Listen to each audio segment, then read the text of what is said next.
Bismillahirrahmanirrahim. Alhamdulillah Rabbil Alameen. Wassalatu wassalamu ala Rasulullah wa ala alihi wa sahbihi ajma'in. To continue with fasting, as I said, it's not just a mandate for every single person who believes,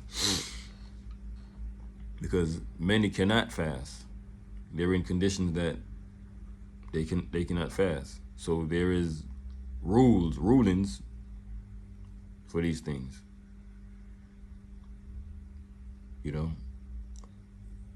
But for those who can fast, you must abstain from eating, drinking,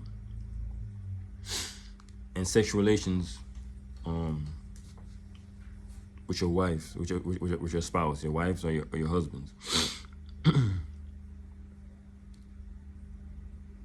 And a'udhu billah,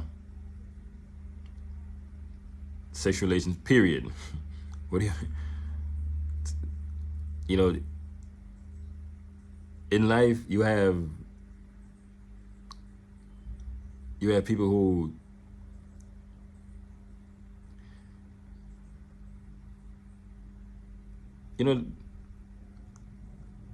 I can't even find the word, but you have people, they'll be doing a sin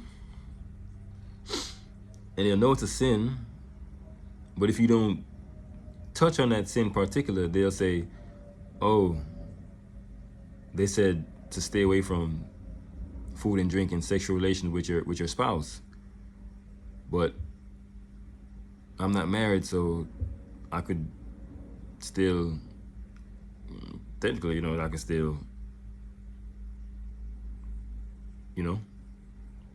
have sex because it's my girlfriend. We're not married. There are people, it's a shame, but there are people like that.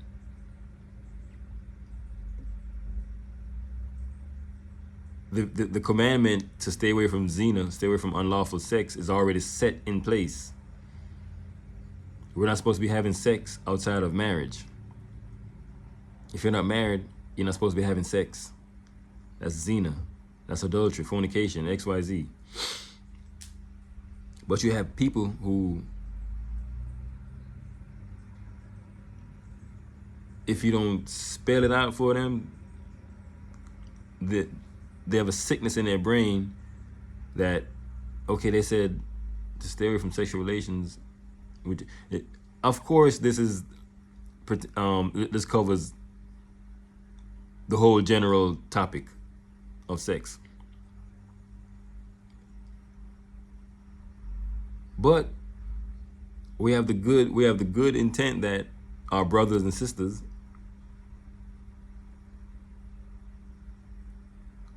are only having sexual relations in a marriage.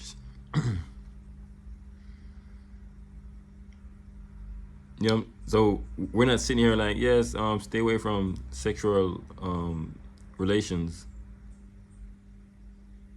whether you're married or not married. You should be ashamed to be having sex outside of marriage. This should be a shame.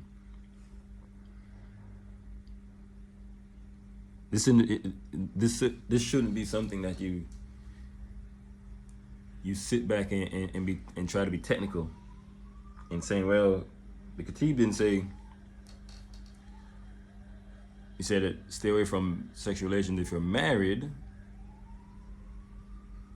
I mean, stay away from sexual relations with your spouse. But he didn't say to stay away from it with those who are not your spouse. Or if you're married, don't try to get technical and say, well, they said to stay away from sexual relations with my wife or my husband, but I have a mistress or a boyfriend. They didn't say anything about that, so technically, you're sinning.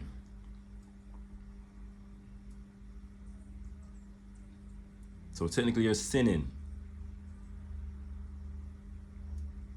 So in Ramadan, the idea is we're Muslims and we're supposed to be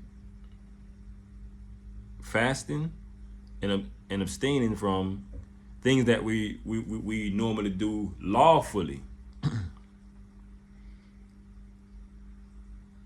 So it's not a sin to eat. It's not a sin to drink. It's not a sin to have sex with your spouse. So we stay away from these things because it's Ramadan and we're abstaining from these from the moment fasting start, which is at dawn when we see the first light,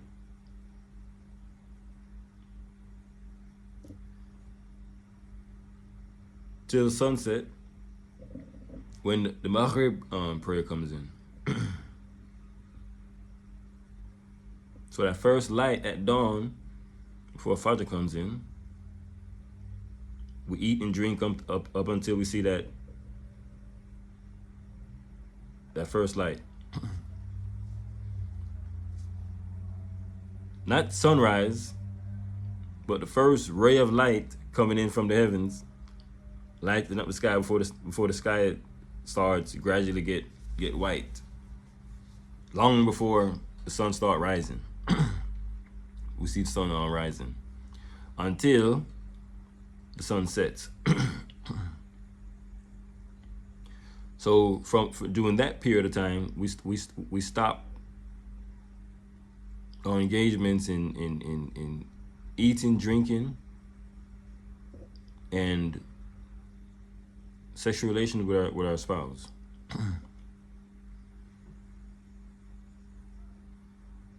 Now, for those who are not married and they're having sexual relations with girlfriend, boyfriend, or whatever, A'udhu billah, this commandment goes to y'all as well. But the commandment to stay away from this stuff, period, until you're married, hopefully in Ramadan, once you come out of Ramadan, you realize that I'm not supposed to be doing this stuff in the first place.